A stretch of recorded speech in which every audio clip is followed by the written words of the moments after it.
Mas Deus é amor, pastores. Não é? Por que a gente está falando de juízo, justiça? Deus é amor. É uma provocação. Como interpretar a profecia? Por causa de capítulos como esse, aí vamos dar uma contribuição para o povo que está em casa também, para que eles entendam essa questão, né, então, nessa provocação do pastor Ricardo, de juízo, se Deus é amor, por que do juízo? Esse capítulo, e aí o pastor Ricardo Souza fala dos dois capítulos, é muito interessante a maneira que o profeta traz a questão. E aí nós vamos tentar ajudar o pessoal que está em casa começando a lidar com a escatologia, ou gente que já lidar com a escatologia há algum tempo, mas não percebeu algumas questões na profecia. O profeta Jeremias, ele pega essa situação quando o pastor Ricardo Martino fala da terra caótica, no sentido de que a terra de Israel ficou sem povo porque ele foi levado para o cativo, conforme para o cativeiro, conforme o pastor Ricardo Souza fala.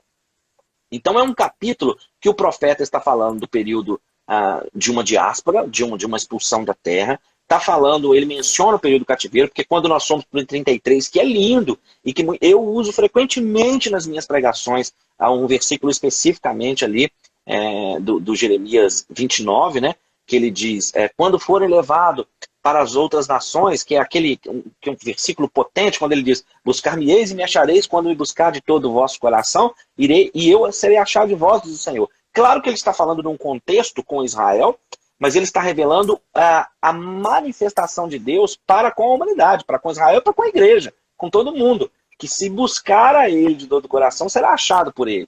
E se nós continuamos no versículo 15, ele diz, e vocês orem pela nação para onde vocês forem levados, porque em havendo paz lá, vocês terão paz. Então está falando de Israel no cativeiro, mas está ensinando um princípio. A cidade, a nação, o estado, onde quer que nós estejamos, é para nós orarmos pela bênção e pela paz daquele lugar, porque nós estamos lá e nós vamos ter paz. Então, além de trazer a profecia bíblica, traz princípios de interpretação e da revelação de quem Deus é e de como ele age. Dentro desse processo, o profeta engloba uma série de questões que vão acontecendo. Ele coloca o passado para contar por que está indo para o cativeiro, ele conta que está indo para o cativeiro, ele conta o período tribulacional, e a outra coisa que vocês dois chamaram a atenção, no capítulo 31, é que ele diz, e depois daqueles dias, eu farei uma aliança, uma nova aliança perpétua com a casa de Israel, que é uma referência ao milênio. Então, só para o pessoal, porque eu recebo muita pergunta, não sei se vocês dois também, mas muito provavelmente sim, muita gente falando assim, puxa vida, o profeta de repente está falando uma coisa e de repente parece que ele está falando de outra coisa futura, porque lá nessa playlist de como interpretar a profecia, eu tento sempre chamar a atenção dizendo que o profeta sempre tinha uma mensagem para o seu tempo, para o aqui e o agora, mas essa mensagem também sempre contemplava o futuro, não é? No caso aí, essa mensagem, além de contemplar o aqui e agora do profeta, fazia menção ao período do juízo de Deus na tribulação, e aí num período ainda mais futuro, que era o período do milênio. Então, observar esses detalhes, para você que está em casa, vai te ajudar muito a interpretar as profecias. E aí, observando e interpretando as profecias, você vai conseguir responder a perguntas como essa que o pastor Ricardo Martino fez. Se Deus é amor, por que é que vai ter juízo? Vai ter juízo porque ele é um ser perfeito, né? Que ele manifesta o seu amor, mas executa também o seu juízo, a sua justiça. E se continuar a leitura do próprio Jeremias, nessa pegada do juízo, ele vai dizer, eu vou ter que punir vocês, mas eu não vou punir para frente. Uma vez que eu tenha punido, eu vou voltar para vocês e eu vou restaurar vocês. Isso é muito, muito forte. Podem comentar aí. Deus é amor, né? Tudo bem. Mas o mesmo Deus que é amor é o Deus que é justiça. E dois atributos, entre os diversos atributos de Deus, sejam os comunicáveis ou os incomunicáveis, mas esse no caso são dois atributos comunicáveis, que é a santidade e a justiça de Deus. Então é muito fácil dizer que Deus é amor. O mundo pede paz, o mundo pede tolerância, o mundo pede uma série de coisas, mas o mundo está em guerra, o mundo está em crise consigo mesmo. O mundo está vivendo um tempo de turbulência emocional enorme. Então, quer dizer, o mesmo mundo que pede mais amor e menos intolerância, mais amor e mais compreensão, é o mesmo que não tem a mesma tolerância em relação a outros grupos, como a gente viu. A maioria dos grupos pede, exige e cria argumentos para serem aceitos. Mas quando se trata de demonstrar, isso faz coro com aquilo que nós falamos em relação ao posicionamento do mundo em relação a Israel. Haja vista que esse tempo que nós estamos falando, esse tempo do juízo de Deus, tem uma conexão muito grande com Israel. Não há como desconectar Israel de tudo isso. Mas esse ódio crescente, há quem diga, mas por que tanto... Não, quem diz, por que tanto ódio agora, não conhece a história. Não conhece nem a história da própria igreja. Porque se tem alguém que é exemplo de ódio aos judeus, é a própria igreja. Que se diz igreja, vamos colocar assim. Eu entendo que a verdadeira igreja tem uma posição muito correta e muito concreta em relação a Israel e aos propósitos de Deus para Israel. Agora, a pseudo-igreja, a falsa religiosidade, essa que imperou durante séculos, gente, foram 18 séculos de negridão, sabe? De perseguição. Até Martinho Lutero. Exatamente. Alguém que foi favorável inicialmente, que é o caso de Lutero, mas quando ele viu que ele não conseguia evangelizar ou levar o evangelho aos judeus pelos méritos dele, pelo sistema, a metodologia dele, aí ele foi o principal autor de um tratado absolutamente, para mim, satânico em relação contra os judeus. Desculpem. Sim. Não, perfeito. Os que toleram, eu também admiro Lutero em muitos aspectos, sabe? A questão da expiação, a questão de justificação, a questão de uma série de coisas, a obra relevante dele, mas essa obra escrita contra os judeus foi algo assim, foi um instrumento, foi um desserviço e um instrumento a serviço. Uma fala pontualíssima essa aí, porque os nazistas ali, muitos desses grupos, se utilizaram de escritos de Lutero para poder justificar a perseguição aos judeus. Então isso foi brilhante, essa parte histórica, e isso é muito bíblico. Os problemas todos, ou boa parte dos problemas que houveram em Davi. Por que eu estou falando isso? Do adultério, da morte do menino, de ele mandar o seu melhor amigo acaba matando seu filho, Absalão, a Amon possui Tamar, o Absalão para se vingar mata, enfim, todo mundo sabe. A Bíblia não omite os erros dos seus heróis. Então, quando o pastor Ricardo Souza chama a atenção aqui de Lutero, os dois falaram de Lutero, nossa, ninguém discute que Lutero, a sua importância para o protestantismo, para a hermenêutica, para a interpretação bíblica, mas ele influenciado ali pela Igreja de Roma, e por não ter alcançado na sua metodologia os judeus, acaba entendendo que esse povo é alguma espécie de povo amaldiçoado, e muita coisa surge na Idade Média, provocando ainda mais esse antissemitismo, de modo que depois a igreja vai infligir muitas perseguições. Se não me falha a memória, foi o pastor Ricardo Martino que comentou em alguma das lives, ou foi o pastor Ricardo Souza, com relação aos cristãos novos, que são aqueles que vieram perseguidos de Portugal para o Brasil. Inclusive, muitos, ao chegar no Brasil para esconder a sua nacionalidade, adotaram sobrenomes de árvores, como Oliveira e outros nomes. Foi um de vocês dois comentou, não lembro qual. Então, os judeus foram, inclusive, forçados a se tornarem cristãos.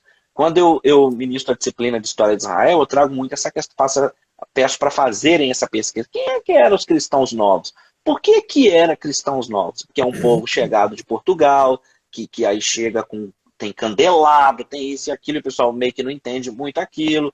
Então, esse antissemitismo, conforme o pastor Ricardo Souza diz, ele não chegou agora. Quem acha que chegou agora, ou que é uma coisa mesmo que venha de 1940, 45 para cá, não, vem muito antes.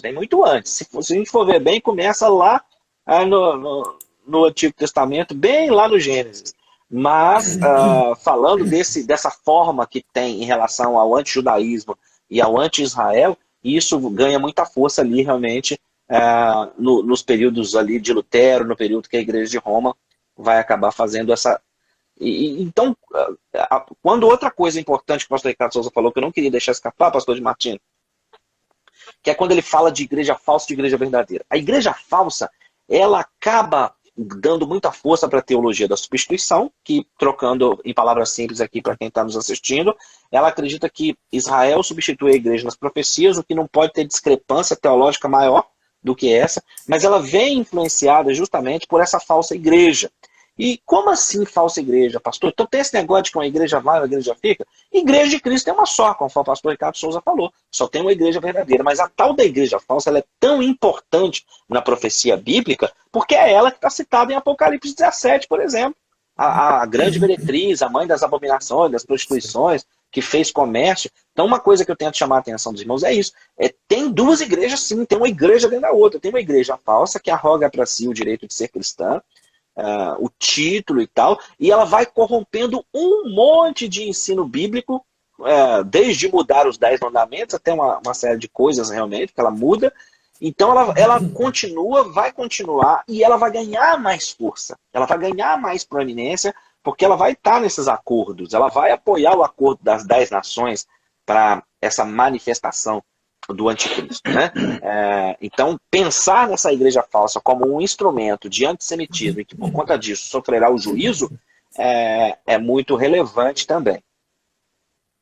Tem uma coisa interessante, desculpa antes de você, do mestre Martino, fazer suas colocações, até nisso, apesar de tudo, apesar dessa minha posição em relação a Israel e a igreja, eu vejo essa igreja falsa, até ela, como instrumento do juízo de Deus sobre o seu povo.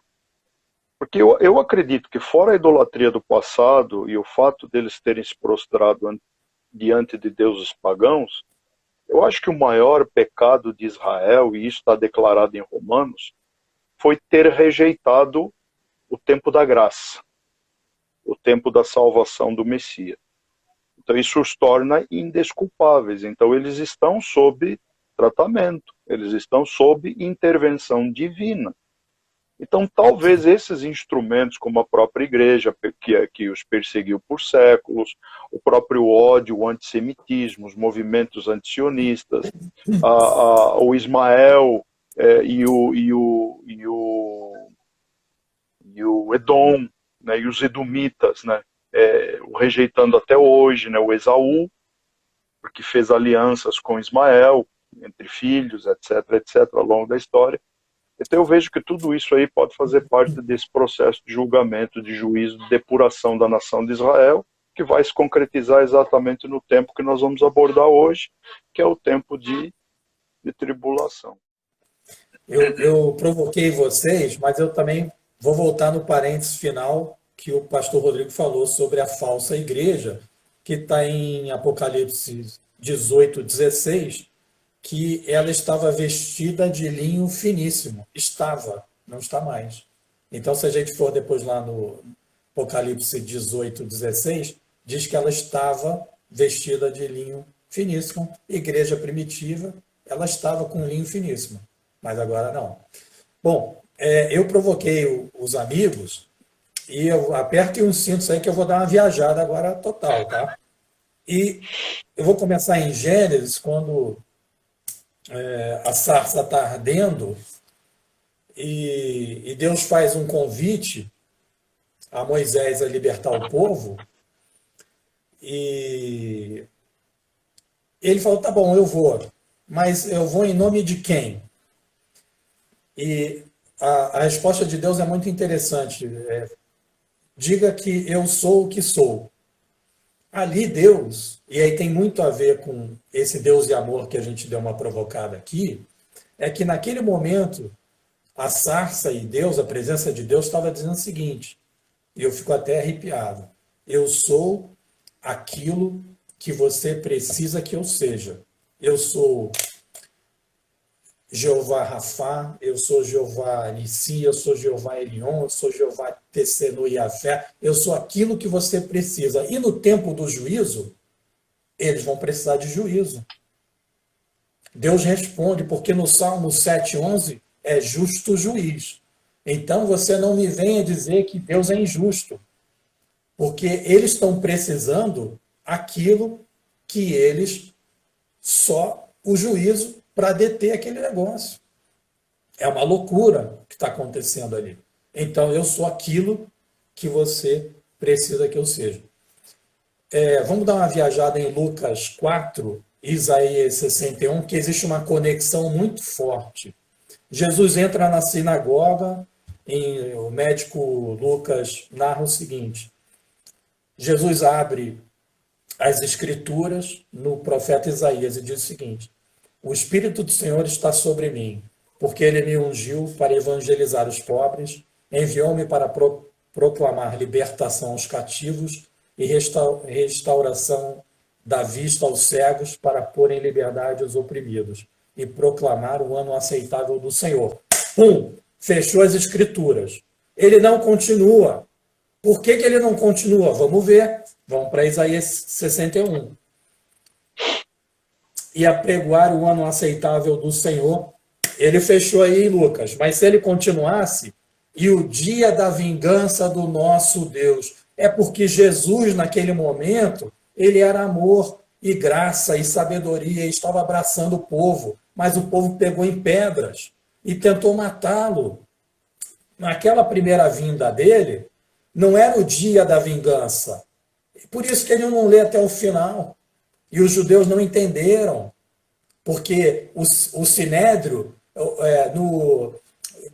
deu um nó no Sinédrio, porque ele falou, mas ele tem que vir de Belém. E o nascimento de Jesus, ele era de Nazaré, não pode vir de Nazaré, mas ele vai para Belém, cumpre a profecia, e eles não entenderam o censo, aquele censo que tira Jesus e cumpre a profecia que ele nasce em Belém Efrata, e ele volta para Nazaré, mas fala, ele não pode ser o Messias, está fazendo sinais de Deus, mas não pode vir ninguém legal de Nazaré.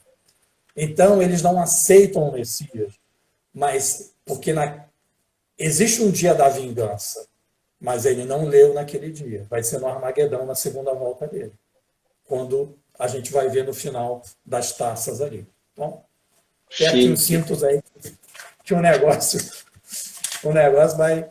Vamos voar com o bugre aí.